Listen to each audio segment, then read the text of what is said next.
What a great welcome. Thank you. Thanks for coming here on a Saturday. Thanks also to the board for making this happen. Just a great opportunity to think about creativity and to think about the journey in creativity. Yep, the journey has to start somewhere, and believe it or not, that is me. Only about 10 years ago, something like that. I think we're going to have to go 42 or 43 to get there. You have to start somewhere, and if you look at that screen, you're going to see some really large letters.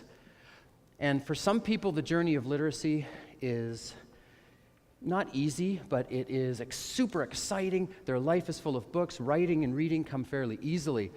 To me, it did not. It was a really tough journey.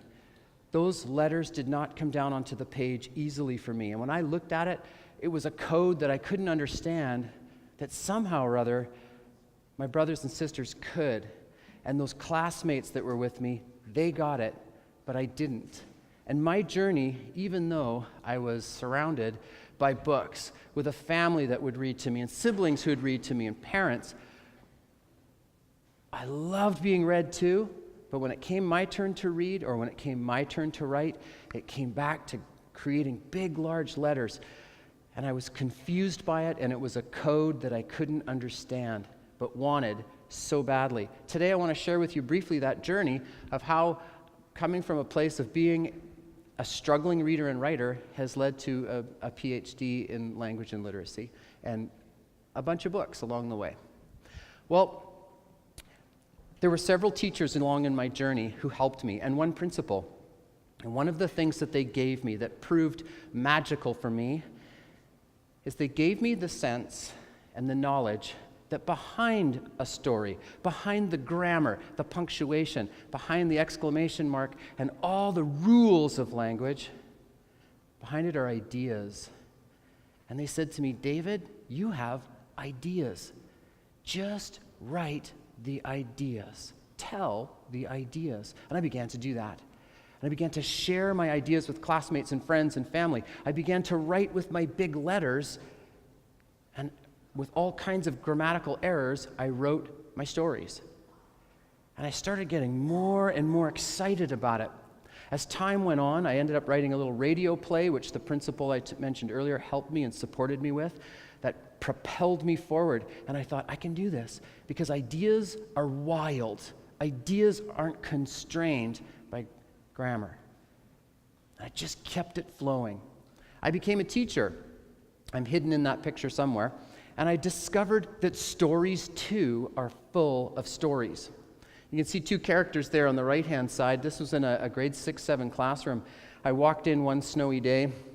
This is back in Canada. I walked into the classroom, and these two guys had taped themselves to the wall. Well, actually, they had another counterpart who masking taped these guys to the wall, including the toques. Toque, by the way, is a hat. So the hat's up like this, and it's toque there, too. And I said, what are you guys doing? And they said, Mr. Ward, we're studying ancient Egypt, right? So we decided to be human hieroglyphics. And they're staring at me, and they're waiting. I'm like, are we in trouble, or is he going to laugh? And I burst out laughing. I was like, you guys, that is amazing. That is priceless. I started writing down anecdotes of what they were doing. And it turned into a story, which I would read to them. It was called Band-Aids Are for Wussies, based on the hepatitis B inoculation shots that came around for 6th grade. They were so terrified of the needle and stories all around the school that, kids would die if you got the needle. Nurses wait outside with a truck to take away the dead bodies, all that kind of thing. So I took that and rolled with it and turned it into a story. It went to Scholastic. Scholastic looked at it. They enjoyed it very much, but they said, we've got a lot of humor right now. Anything you write next, we want to see. So I ended up writing a book which Scholastic accepted, and then it rolled into a trilogy. So stories, behind stories, are ideas. I was so excited by what was going on with students and what they were creating. I pursued it further. It ended up into a master's and then a PhD. All focusing in on children's literature, reading, writing, and focusing too on those people who found it difficult to read and to write, because that was my story. And I wanted to infuse them with the encouragement that behind the stories are ideas. A bunch of novels, picture books, and so forth were created from that time. I had a wonderful time working with illustrators on a couple of picture books, a time travel, also a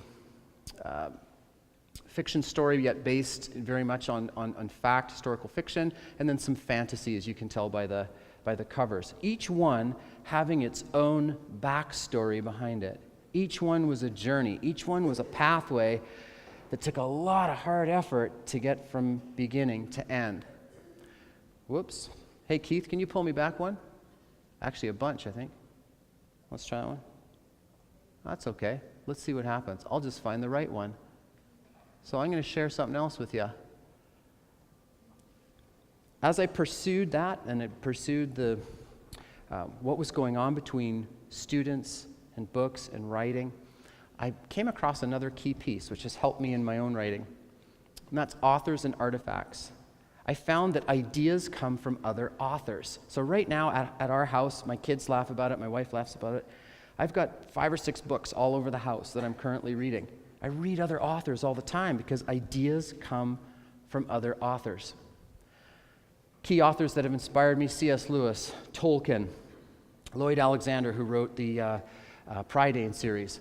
Right beside my bed, I laughed as just coming here. I noticed there was The Hobbit sitting right there, and I think I'm in chapter something or other. I think it was with the spiders. I love it, and I'm constantly reading those. Authors inspire ideas, and I think that's a huge one for kids. Even if they're being read aloud to, authors inspire ideas. Anyone recognize that castle? Yell it out if you think you've got it. Just yell it. What do you think that is? I guarantee you know it. Harry Potter. That's the Hogwarts castle right there. That's where they filmed it. Okay? My son and I, Owen goes to this school. He's in grade 11 here at Wilson. That's him a little bit younger than he is now. If you look at the knights across the top, those are the knights in the last film that come alive and jump down and help protect the castle. That's it. That's the Hogwarts castle. Well, I'm showing you that, the concept of, and there's the first flying lesson from Harry Potter. That's the field where they filmed it. Walking through that area, J.K. Rowling, just think of everything she's created, and touching the stone walls and walking through the pathways and seeing the castle turrets.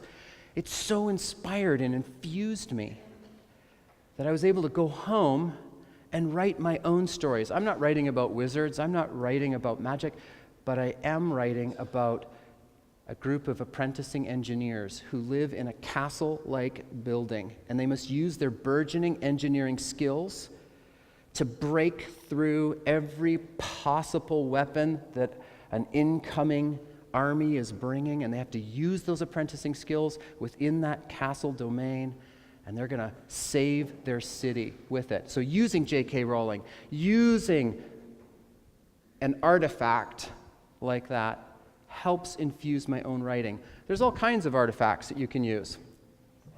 Here's another one. This is a bookend. It's a little hard to see, but this bookend was given to me by my grandmother. It's a pirate. It's pretty heavy. It's metal. Flat on one side, of course, to support the books. It has a partner at home. I call this guy Skin. The other one is Bones. The books sit in between. One day the idea struck me, what would happen if a kid put his or her hand in between, and whatever book they touched, these two guys are not your average bookends. They would transport the kid to whatever book they pulled from the shelf. That turned into a story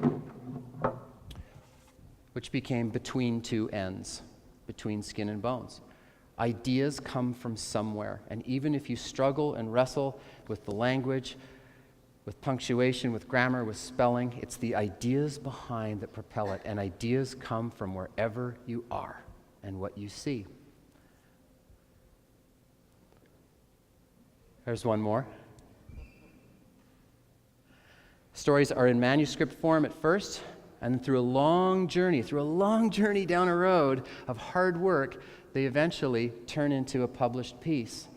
But there's so much work before it gets there. Whoops, there we go. I wanted to wrap the conversation with you this afternoon by bringing back to you the concept of journey, that creativity and the journey along creativity has some real mountains to it. And as Lamott, famous author, has once written, "Writing a novel is like driving a car at night. You can see only as far as your headlights, but you can make the whole trip that way." With every new book that I start, even right now, with my apprenticing engineers, I have all the old fears that build up. You can't do it. You have terrible grammar. Look at your spelling. I have a PhD in language and literacy, and those same voices creep up every time. And I have to go back to that principal and those teachers who first told me, "Remember, David, remember what's behind the story?" The ideas. And those ideas are everywhere. Thanks for your time today.